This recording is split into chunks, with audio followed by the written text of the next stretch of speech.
So that magical day is finally come and gone. How's it going, guys? I'm Aaron from PhoneDog.com, and March 7th is almost over, at least on the Eastern Seaboard and Pacific time. You got a few more hours in the afternoon, but the Apple event is finally over. The iPad has been announced, the new iPad, as they're calling it. Interestingly enough, they didn't go with another name. They didn't go with iPad 3 or iPad HD. They decided to stick with iPad. So it's referred to as the new iPad. Not sure what's going to happen next year when the even newer iPad comes out. If it's going to be the newer iPad or if they're going to stick with the iPad branding. Whatever the case may be, it's not that abnormal given the fact that they've stuck with the MacBook Pro. I think they're trying to align it more as a computing type brand. So MacBook Pro, MacBook Air, every time there's a revision, you don't see like MacBook Air 2, MacBook Air 3. I think that's where they're going with the iPad given its post-PC credentials. But to give you a recap, it has an Apple A5X processor with quad-core graphics, same 9.7-inch display, but it's got a Retina display now. The display is 2048 by 1536 pixels. The camera on the back's been updated. Like how I did that, the back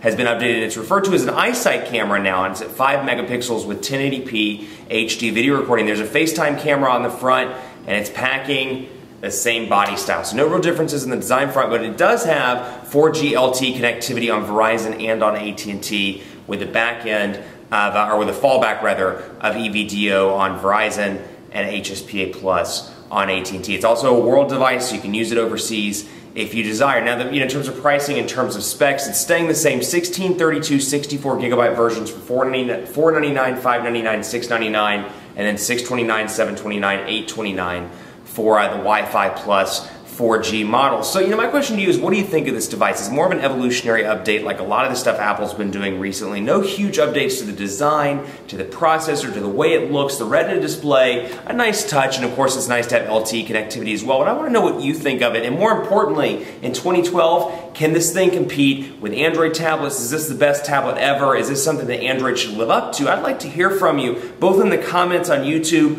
on PhoneDog.com, just below the post, and of course via Twitter at PhoneDog_Aaron. Let me know what you think of this device. I think it's an evolutionary update. I think it's another great revision.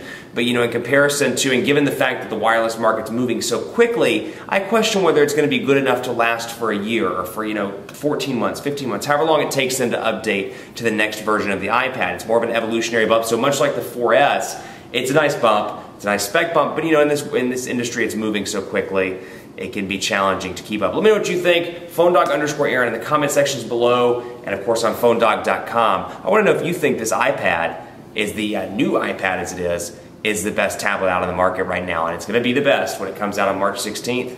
I don't know. Let me know what you think.